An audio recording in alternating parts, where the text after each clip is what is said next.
Hello everyone and welcome to my channel. Chapter 1. Why the hell go to Milan? Let's be real, when someone says I'm going to Italy, they don't usually mean Milan. They mean Venice. Rome, or that Instagram-filtered version of the Amalfi Coast where everyone's pretending to sip Prosecco while sweating through their linen shirts. Milan? Most travelers treat it like a glorified airport layover. And that, my dear travel junkies, is a damn shame. Because Milan is not just another Italian city, it's Italy's brain, wallet, and perfectly tailored leather jacket. It's the city that doesn't care whether you love it or not. It's stylish, fast, efficient, sometimes cold, but absolutely worth your time if you're not a lazy tourist expecting a free gondola ride and a plate of pasta on arrival.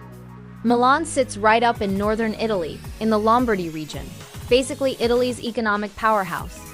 About 1 million people live in the city proper, but if you count the metro area, it's closer to 4 million. That is a hell of a lot of people who all somehow look like they just walked out of a fashion editorial. Even the old guy selling espresso at the corner K has better shoes than I do. A city that's actually working, unlike most of us on vacation. Here's the first thing you'll notice about Milan. People there are busy. They're not lounging in piazzas for hours pretending time doesn't exist.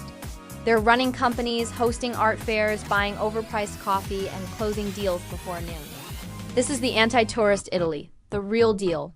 According to Milan Tips, Milan's been everything from a Roman settlement to a medieval fortress, a Spanish stronghold, a Napoleonic stopover, and eventually a symbol of Italian unification.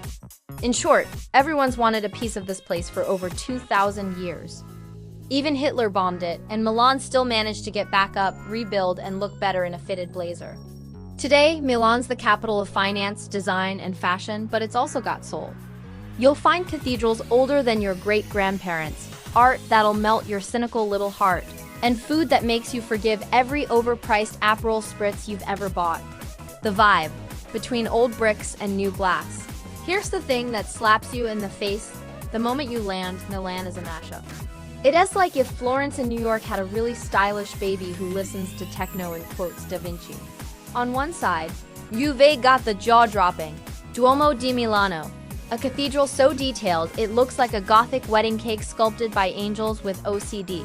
On the other side, skyscrapers rise in Porta Nuova and City Life, making Milan one of the most modern skylines in Europe.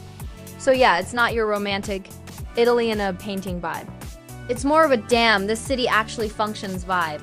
The metro runs on time, Wi-Fi doesn't suck, and trams clatter through streets that still smell faintly of espresso and ambition. And it's not just business, Milan has layers. You've got the Navigli canals designed by Da Vinci because apparently he wasn't busy enough painting the Last Supper. You've got Sforza Castle, a medieval fortress turned museum that looks like it could survive a zombie apocalypse. You've got Brera, where every street corner feels like an art gallery and every barista looks like they have a philosophy degree. Getting there, because apparently geography still matters. Flying into Milan? Easy, you've got 3 airports because, of course, Milan would overachieve like that. Malpensa, MXP, the big international one, about 50 kilometers from the city, which means a taxi will cost you half your soul. Use the Malpensa Express train instead.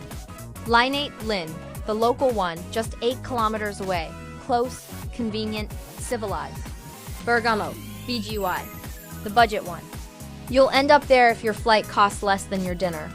It's 50 kilometers away, but buses run non-stop to Milan Central. Once you're in the city, public transport is ridiculously good. Metro, trams, buses, all efficient, all clean. All running better than any system you've probably used at home. When to go, or when not to suffer. Let me save you some sweaty regret. Milan in July and August. Forget it. It's a furnace full of tourists and melted gelato. Locals flee to the lakes and coasts while you bake in 30 degrees Celsius heat, wondering why you thought that sweater vest was a good idea. The smart move: hit it between April, June, or September, October. The weather's great, the light's cinematic, and you won't have to punch anyone for the last rooftop table. Winter can be beautiful, especially with Christmas lights and shopping madness, but pack a coat thicker than your patience. It gets cold. What Milan isn't, and why that's a good thing, let's get something straight. Milan isn't Venice. You won't be serenaded on a gondola. You won't find ancient ruins like Rome.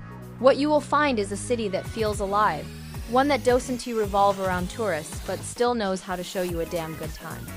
The food is in the cliché Italian mama's kitchen either, it's refined. Risotto alla Milanese, ossobuco, cotoletta. These dishes mean business. You'll eat like royalty but without the fake rustic nonsense. And yes, the fashion is real. You can't swing a camera without hitting a Gucci store. The Quadrilatero d'Oro, golden rectangle, is basically where wallets go to die, home to Prada, Armani, Versace, and every other brand you can't afford, but will photograph anyway.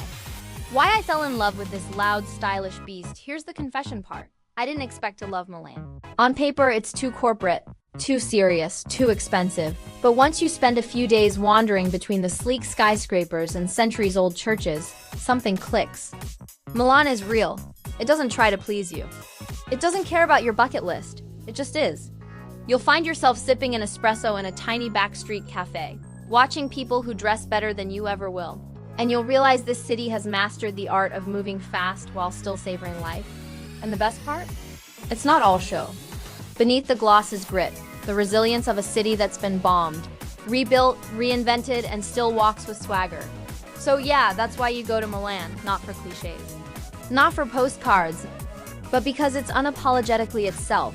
And if you're lucky, it'll rub off on you. Up next, Chapter 2, the must-see shit and what's actually worth it.